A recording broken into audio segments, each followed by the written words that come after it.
Hoy vamos a tratar un tema apasionante de la neurociencia contemporánea y que además se corresponde con un viejo anhelo de la humanidad. ¿Se puede leer el pensamiento? ¿Se puede saber lo que una persona está pensando en tiempo real? ¿Podemos saber lo que siente una persona, pero no a través de una inferencia sobre lo que suponemos que siente a partir de lo que dice o sus expresiones faciales o su corporalidad, sus movimientos, sino de una manera más objetiva, como si pudiéramos acceder a esa mente? Bueno, ese es el desafío. Y en realidad, ese desafío entronca con uno de los problemas de la psicología. La psicología se ocupa de la vida mental, de lo que ocurre en la mente de las personas, cómo funciona y qué es lo que pasa. Pero no tenemos un acceso directo. Lo que tenemos son inferencias basadas en lo que observamos, porque no existe el viaje mental a la mente del otro. La neurociencia contemporánea, en uno de sus capítulos importantes, que es el de la neurotecnología, esto es el conjunto de tecnologías que está enfocado a monitorear la actividad del cerebro con el fin, con el propósito de poder establecer un puente entre la actividad neural y la actividad mental, se ha ocupado muy específicamente de este problema y ha hecho algunos avances. La idea es la siguiente: se trata de que una persona, que es un sujeto experimental, tenga que hacer una determinada tarea. Hay un sistema tecnológico que puede ser a través de diferentes tecnologías, algunas se llama resonancia magnética funcional, otras se llama estimulación transcraneal, etc. Supongamos que yo soy el sujeto de esa experiencia y entonces lo que se me pide es que observe un cuadrado o que observe un triángulo. Mientras lo estoy haciendo, se monitorea mi actividad cerebral concomitante a cada una de esas dos percepciones. Esto se hace un determinado número de veces hasta que en un determinado momento el sistema tiene la información suficiente como para poder discernir si yo estoy observando el triángulo o estoy observando el cuadrado. Cuando esto se hace con un determinado coeficiente de acierto, se puede concluir que en algún sentido ese sistema tecnológico de alguna manera está adivinando o está leyendo cuál es el contenido que yo estoy percibiendo. Vamos a una segunda etapa. Ahora ya no se trata de que vea el cuadrado o el triángulo, sino de que piense en el cuadrado o que piense en el triángulo. Y vuelve a pasar lo mismo. De modo tal que si el proceso es exitoso, ahora el sistema es capaz de determinar si pienso en una cosa o pienso en otra cosa. Por eso es que a esta rama o programa de la investigación científico-tecnológica se le ha dado en llamar metafóricamente telepatía tecnológica o cibertelepatía. ¿Por qué?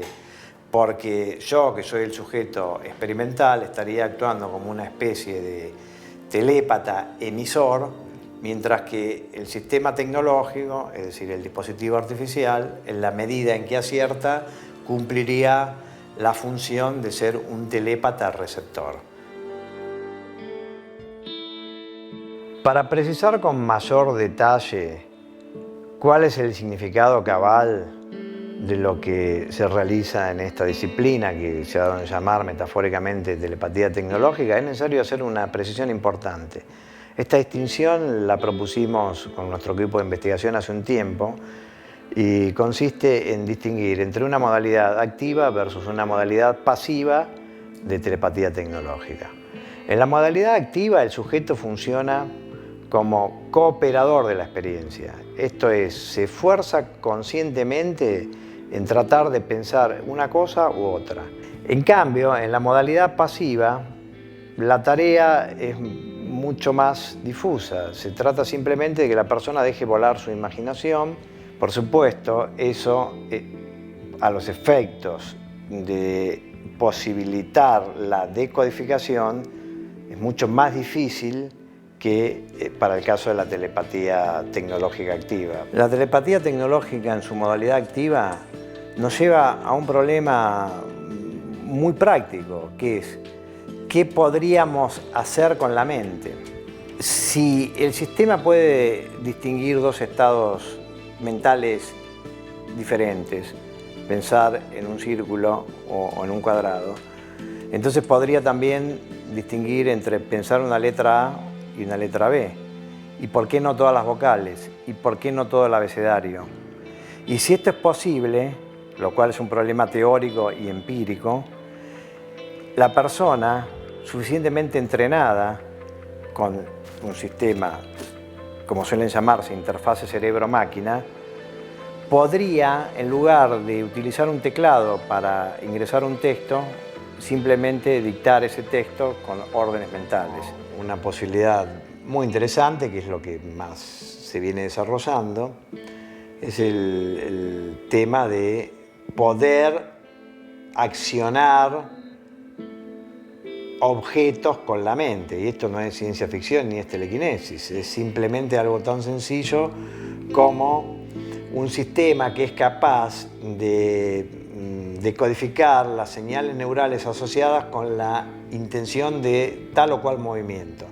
Entonces, esto es un campo incipiente de desarrollo, personas que tienen parálisis motoras severas, bueno, se han desarrollado dispositivos, exoesqueletos o algún dispositivo como un brazo mecánico o como un miembro mecánico, y lo que hace el sistema de codificar la orden de mover tal o cual miembro, llevar a cabo tal o cual acción, y entonces simplemente basta que la persona lo piense para que ese sistema periférico, que sería una extensión artificial del cuerpo de esa persona, bueno, moverse en consecuencia. De modo que la telepatía tecnológica en su versión activa nos lleva a un tema muy interesante, que es poder hacer cosas con la mente. Sabemos que hay momentos en que podemos sorprendernos a nosotros mismos con un pensamiento que simplemente es una palabra dicha en silencio. Pero si hacemos una introspección simple, también nos sorprendemos muchas veces pensando en algo, aún a pesar de que no está dicho en palabras. Este tema ha sido muy inteligentemente tratado por uno de los psicólogos más importantes del siglo XX, que es el psicólogo ruso Lev Vygotsky. Vygotsky nos propone una distinción interesante. Una cosa es el lenguaje externo, el lenguaje hablado, el lenguaje propiamente dicho, y otra cosa es el pensamiento, que se expresa en forma de un monólogo interior al que él llama el lenguaje interno o el lenguaje interior. El lenguaje externo es sucesivo y explícito, en cambio el lenguaje interno es implícito, gestáltico y simultáneo. Dicho en otros términos, tenemos una idea global y cuando la queremos transmitir nuestra mente tiene la tarea de buscar cada una de las palabras que expresan esa idea. Pero en realidad no la pensamos así, la pensamos, por decirlo de alguna manera, en una misma unidad o bloque de sentido. Ahora bien, esto plantea un problema y un límite con las pretensiones de la telepatía tecnológica en su modalidad pasiva. Y no es un problema menor, es el siguiente. En el momento en que estamos pensando como si fuera un texto, el sistema podría decodificar la actividad neuronal asociada a la codificación fonológica, es decir, pensar las palabras, decirlas internamente, y por ende, si capturara el código, podría de alguna manera mapearlo en un dispositivo externo. En otros términos, podríamos leer en una pantalla el texto que la persona está de alguna manera recitando interiormente.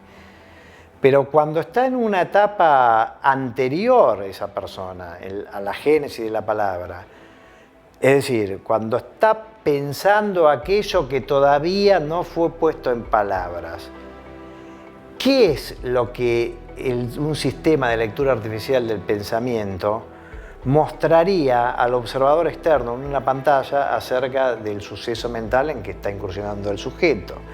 En otros términos, podría ser que el sistema sea capaz de decodificar la actividad del sujeto, pero cuando la muestra en pantalla esto ser ininteligible para un observador externo.